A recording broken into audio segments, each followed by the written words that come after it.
Зошто прашањето за избори треба да биде тема на таа средба, особено ако ја имаме во предвид уредбата на владата, со која што се определува дека во моментот кога ќе прекине вонредната состојба, ДИК треба за еден ден да излезе со нов роковник, а изборните дејства да продолжат од таму од каде што запреле.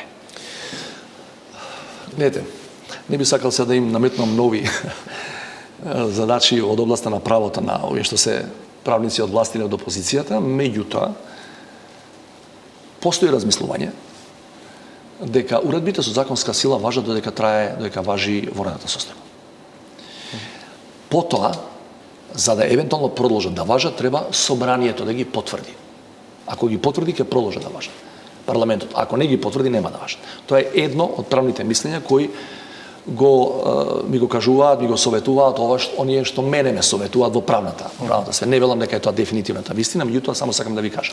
Иако ако владата има законодавна моќ, уредбите кои што ги носи би требало да имаат сила на закон. Неспорно, додека има законодавна моќ. А владата има законодавна моќ додека има воредна состојба.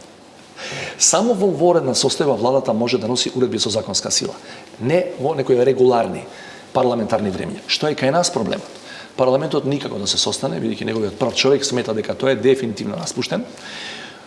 Зачудувачки во таа насока е тоа што и главната опозициона партија смета дека не треба да биде оживеан, да кажам поинаку, парламентот, каде што би можела да има поголема парламентарна контрола врз тоа што се прави,